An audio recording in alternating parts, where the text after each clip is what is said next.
اهلا بكم. في كل الملاعب هنقابل لاعب هيحكي حكايته ويقول روايته، في الصحة هيقول كلام والرياضة كمان. انتظرونا وحلقة جديدة وبرنامج كل الملاعب.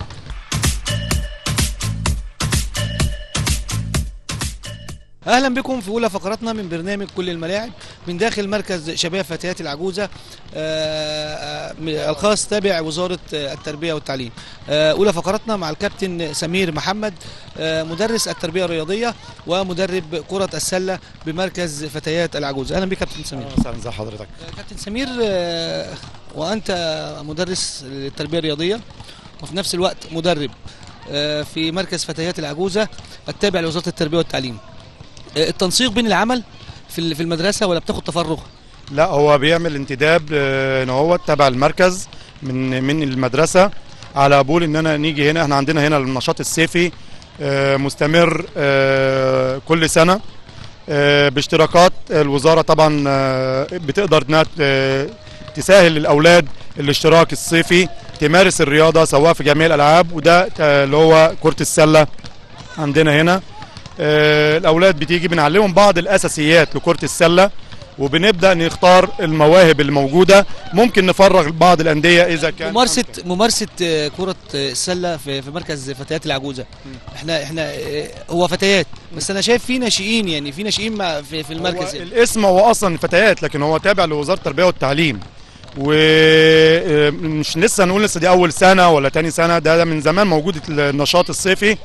والوزاره بدات تجدد اكتر واكتر، انها كان الاول مثلا يكون في الصيف، دلوقتي بقى هيبقى صيف وشتاء. يعني هو كان متوقف على النشاط الصيفي فقط، يعني كان نشاط صيفي فقط. لكن دلوقتي هيبقى موجود صيف شتاء النشاط الصيفي ده. غير كمان ان احنا بنفرغ بعض اللعيبه اللي بنلاقيهم موهوبين وبنفرغهم لبعض الانديه، لبعض الزملاء لينا في انديه كبيره او حاجه زي في لعيبه خرجوا من هنا من مركز فتيات العجوزه راحوا انديه ثانيه. راحت بعض انديه، في بيروح في الترسانه، في اللي راح الزمالك، بس ده كان من زمن من فتره كبيره. لسه السنه دي بنحاول لسه دول بيتعلموا الاساسيات، يعني المجموعه دي اللي موجوده دلوقتي بتتعلم لسه الاساسيات. فيا دوبك لسه بنقول لسه بنقول ايه، اولى حضانه بالنسبه لهم. فبعد ما بنبدا نوضب الولد بنشوف مين الموهوبين فيهم، بدا يتعلم بسرعه او بدا يجهز، بنبدا نشوفه. اذا الولد موهوب، لان تبقى موهبه برضه في بعض الاوقات بيبقى الولد عنده موهبه بالنسبه لكره السله، باخده وبنبدا نجهزهم وبنبدا نديهم. بالنسبه اللعيبه اللي مشيت من هنا وراحت انديه ثانيه او لعبت في انديه ثانيه زي الترسانه، اللعيبه ديت بعتوها مثلا بمقابل مادي؟ لا لا لا، بدون اي مقابل او اي حاجه زي كده. هو لمجرد بس بيبقى في بعض زمايل لينا في بعض الانديه بيجوا بنقدر نتصل بيهم، بيجي بيتفرج، بيبدا يشوف لا انا الولد ده كويس، انا بيبدا يعمل له اختبار وبيبدا ياخده معاه عنده، بيبدا يتفق مع ولي الامر وبيبدا نبعته. كابتن سمير، وجه الاستفاده ايه؟ يعني انتوا دلوقتي بتشتغلوا باشتراكات، يعني انتوا شغالين باشتراكات يعني عشان تقدر الوزاره، يعني هي الوزاره هي بتتكفل بكل شيء، وزاره التربيه والتعليم بتتكفل بكل شيء؟ طبعا ده اشتراكات رمزيه مش اشتراكات بالمعنى اللي هو. طب انا كبرت لعيب، انا بنيت لعيب، علمته الاساسيات وبديه مجانا لفرقه ثانيه، ايه المقابل بتاعي؟ يعني ايه اللي انا استفدته؟ المقابل ان احنا بنفرغ اللعيبه للانديه، ده المقابل بتاعنا، ان احنا نبدا نتوسع ونبدا نوصل اللعيبه للانديه. يمكن احنا مثلا ما عملناش فرقه للوزاره، وده بنتمنى من الله ان احنا نعمل فرقه للوزاره خاصه بالوزاره. اللي انا اكتر حاجه احنا بنعملها ان احنا بنفرغ للانديه لعيبه، بنجهزها اساسيات، بنبدا نوضبها وبنبدا نوديها لبعض الانديه تستفيد منها بعض الانديه الكبيره. متوقف على طلبه مدارس القاهره؟ ده هو طبعا اكيد كل الموجودين عندنا بيبقوا طلبه مدارس القاهره. متوقف على طلبه مدارس القاهره؟ لا مش شرط، ممكن تكون مثلا طلبه جيزه برضو بيبقى موجودين، في طلبه بيبقى معلش يمكن الاعمار غير متناسبه مع بعضيها لاسباب كتيره، ان احنا ما عندناش المساحه ان احنا نفصل دول عن دول. الاقاليم، فين الاقاليم من طلبه الاقاليم من الانشطه دي؟ هي بقى للاسف الشديد ان بعض الاقاليم ليهم مراكزهم عندهم هم هناك، ما بيقدرش طبعا، ما يقدرش مثلا من اقاليم بعيده يقدر يجي عندي انا هنا لان المسافه بتبقى بعيده، لكن هم ليهم مراكز عندهم اكيد تبع وزاره التربيه والتعليم، بيبداوا يشتغلوا هناك مع بعض مدربين تانيين.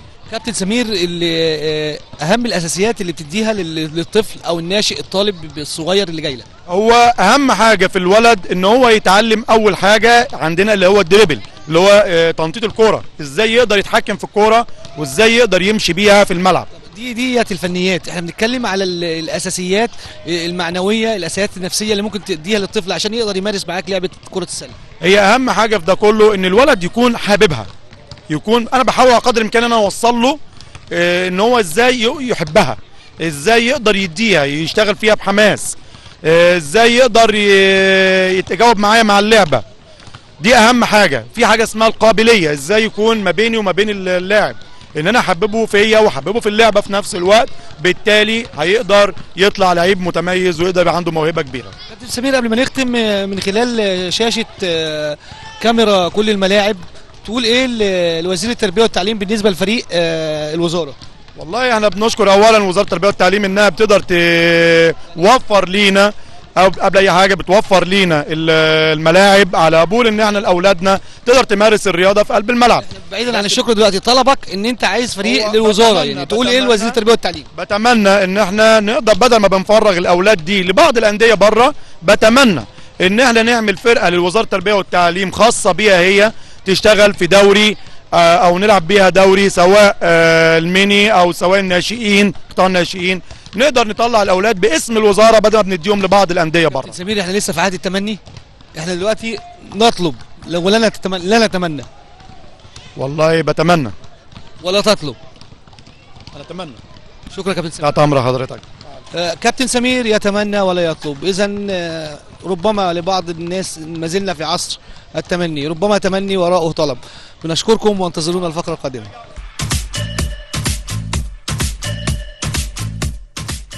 معاكم مكملين رسالتنا ومواصلين رحلتنا في كل أندية مصر المختلفة بكل فروعها، سواء تعليمية رياضية أو أنشطة ثقافية. معاكم في برنامج كل الملاعب عشان نشوف ثمار مجهودات الرياضيين المثقفين في مصر. نحاول نخرج جيل جديد قادر ان هو يواصل المسيره بنجاح. بنلتقي واحد طلاب لاعبي كره السله، طالب في الصف الاول الثانوي بمركز فتيات العجوزه. نتعرف بيك. مؤمن ممدوح. مؤمن، نص الكاميرا. مؤمن، عندك كام سنه؟ عندي 16 سنه. سنه كام؟ اولى سنه. اولى ثانوي. مؤمن، بتمارس كره السله من امتى؟ انا بقالي 3 سنين في المركز هنا، و يعني بقالي فتره بلعب في كذا نادي برضو غير مركز الشباب هنا. بس ازاي يا مؤمن بتلعب في نادي وبتلعب في مركز الشباب؟ انا بلعب في مركز الشباب هنا تبع وزاره التربيه والتعليم، يعني عشان يعني انا انمي الموهبه اللي عندي شويه. ده غير كده كمان بتدرب في نوادي تانية، نادي الترسانه. يعني تدريب بس مش تدريب رسمي في نادي الترسانه. بالنسبه يعني ليه اخترت مركز فتيات العجوزه اللي التابع لوزاره التربيه والتعليم؟ بصراحه عشان فيه اهتمام يعني شويه عن اي نادي تاني. الانديه ما فيهاش اهتمام؟ لا، فيه اهتمام بس ما بيبقاش فيه اهتمام جامد بالشكل اللي هنا ده. ده غير انها تبع وزاره التربيه والتعليم، يعني بيبقى فيه يعني مش عارف اقول لحضرتك ازاي، بيبقى فيه. ليه كره السله اللي اخترتها؟ عشان انا يعني طويل شويه، بقدر العب. عشان انت طويل ولا عشان حبيبها؟ لا، عشان انا بحبها كمان جنب المدرسه وكده، فبحب يعني كره الباسكت يعني اكتر من اي لعبه تانية. طيب الشباب اللي ما بيمارسش رياضه تقول لهم ايه من خلال كاميرا كل الملاعب؟ انصحهم يلعبوا اي نشاط رياضي او ينموا موهبتهم، ما حدش يعني يسيب نفسه الطريق. ايه بقى عايزين نقنعهم ليه؟ يعني ليه يمارسوا رياضه؟ عشان صحتك اولا. عشان الصحه. بتساعدك الرياضه على التحصيل الدراسي؟ الحمد لله. بشكرك يا مؤمن. وبنتعرف على احد الطلاب ايضا في مركز فتيات العجوزه. نتعرف بيك. عبد الرحمن اشرف. عبد الرحمن، بتلعب كره سله؟ طب نبص الكاميرا. عبد الرحمن، عبد الرحمن بتلعب كره سله من امتى؟ لسه اول سنه الصفادي. ليه اخترت كره السله؟ كنت عاوز اكتسب خبرات فيها كده. حبيبها يعني، او حد دفعك انك انت تلعب كره سله؟ لا، انا كنت عاوز اكتسب خبرات عشان ما بعرفش العب كره كويس. يعني كره قدم، فاتجهت لكره السله. بتتمنى تكون ايه ما تكبر ان شاء الله؟ ابقى لاعب سله ان شاء الله كويس. منتخب مصر؟ ونادي ايه بقى؟ النادي الاهلي. النادي الاهلي الاول، وبعد كده منتخب مصر يأهلك للنادي، يأهلك النادي الاهلي يأهلك لمنتخب مصر. ايوه. طيب امنياتك ايه في الحياه بالنسبه للتعليم؟ شايف حاجه في التعليم، وخاصه انت في مركز فتيات العجوزه، في حاجه ناقصاك في التعليم اللي هو تابع لوزاره التربيه والتعليم؟ لا، مفيش اي حاجه خالص. انا في مدرسه قريبه من هنا، والنادي ده قريب من بيتي، فانا بحب اروح النادي دوت. انا كنت الاول مشترك قدم. بالنسبه للناحيه التعليميه في حاجه ناقصاك في الناحيه التعليميه؟ انت شايف ان التعليم ماشي بخطى ثابته مثلا؟ يعني كويس الحمد لله. الحمد لله. كلمه توجهها اللي ما بيمارسوش رياضه من خلال برنامج كاميرا كل الملاعب تقول لهم ايه؟ رمسوا رياضه عشان مارسوا رياضه عشان تقوي جسمكم، وهي برضو هي يعني اللي هتحدد مستقبلك. احنا بنشكرك جدا وبنتمنى لك التوفيق. شكرا. شكرا.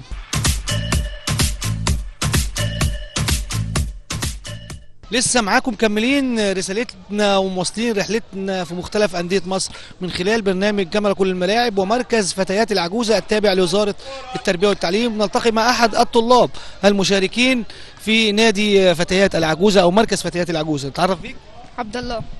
عبد الله. عبد الله. عبد الله. عبد الله. عبد الله إيه بقى؟ يعني المفروض بتعرف نفسك اسمك. عبد الله أشرف. عندك كام سنة يا عبد الله؟ داخل أولى إعدادي. طب نبص الكاميرا. داخل أولى إعدادي. داخل أولى يعني أنت خلصت 6 ابتدائي؟ النتيجة بانت ولا لسه؟ أنا جيت الحمد لله. طلعت الأول ولا إيه؟ الحمد لله. بالتوفيق يا عبد الله. عبد الله، بتمارس كرة السلة من إمتى وليه كرة السلة اللي اخترتها؟ أنا مارستها من أول أجازة. طب نبص الكاميرا. ماشي، مارستها من أول أجازة وقلت أكسب فيها خبرة وأحرك. ماشي، قلت أكسب فيها خبرة وأحرك جسمي وآخد لياقة بدنية. يعني لسه مارسها السنة دي؟ السنة دي. ليه بقى كرة السلة؟ قلت عشان آخد لياقة بدنية كده وأحرك جسمي. ليه اخترتها؟ لا ما أنا عارف أنت اخترتها. ليه بقى كرة السلة اللي اخترتها؟ يعني أنت عايز تستفيد خبرات ماشي وجسمك يبقى نشط. طيب ليه بقى اخترت كرة السلة؟ ليه ما خدتش كرة القدم؟ ما خدتش السباحة؟ ما خدتش طايرة؟ احنا كل الولاد بيعرفوا يلعبوا كرة قدم، وإنما السباحة أنا ما بحبش السباحة. ما بحبش السباحة فقلت ألعب سلة. فحبيت تجرب لعبة جديدة يعني. أجرب. استفدت إيه بقى من ممارسة لعبة السلة؟ اسمه لعبت وعجبتني وكانت حلوة واستفدت لياقة وكده يعني. انتوا بتتدربوا هنا بس في الصيف بس؟ في الصيف. طب ما بتحاولش تمارس الرياضة أو كرة السلة وانت في الدراسة وانت في الدراسة بتبدأ؟ لا خالص. يعني النشاط عندك بيتوقف مع توقف الدراسة؟ ايوه. طيب تحب ان تمارس الرياضة على طول؟ طبعا. طب تقول ايه لوزير التعليم بقى؟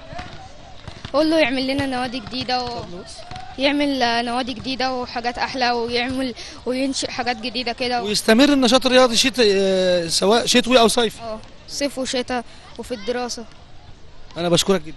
عفو. شكرا. وبنلتقي أيضا مع أحد الطلاب وأحد اللاعبين المشتركين في شباب مركز فتيات العجوزة التابع لوزارة التربية والتعليم. تعرف بيك؟ أحمد شعبان. أحمد عندك كام سنة؟ 11. في سنة كام يا أحمد؟ طالع سنة 6. 6 ابتدائي يعني. أحمد، ليه كرة السلة اللي اخترتها؟ لأن هي الرياضة المفضلة. بص الكاميرا يا أحمد. لأن هي الرياضات المفضلة. ليه بقى؟ ليه هي الرياضة المفضلة بالنسبة لك يعني؟ أنا جربت قبل كده كرة القدم والسباحة والحاجات ديت فما عجبتنيش فحبيت أغير. يعني برضه نقدر نستفيد منك في الرسالة اللي أنت بتقولها ورسالتنا. اللي بيمارس رياضة سواء جه يمارس حب يمارس كرة قدم، فكرة القدم يعني ما نجحش فيها فيختار لعبة تانية، فدي أنت يعني حاجة كويسة فيك إن أنت لما ما قدرتش تكمل في لعبة فوصلت في لعبة تانية. دي حاجة كويسة. طب اللي بيمارس الرياضة بقى تقول له إيه؟ قول ان هو يمارس الرياضة عشان عضلاته تقوى ويكتسب طاقة بدنية. امنيتك تكون ايه بقى ان شاء الله كده لما تكبر؟ ظابط. وبالنسبة للرياضة؟ للرياضة اكون مدرب كرة سلة.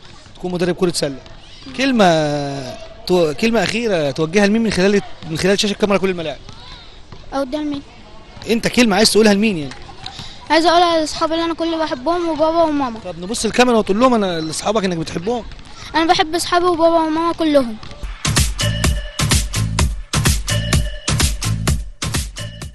في كل الملاعب هنقابل لاعب هيحكي حكايته ويقول روايته، في الصحة هيقول كلام والرياضة كمان. انتظرونا الاسبوع القادم وحلقة جديدة وبرنامج كل الملاعب.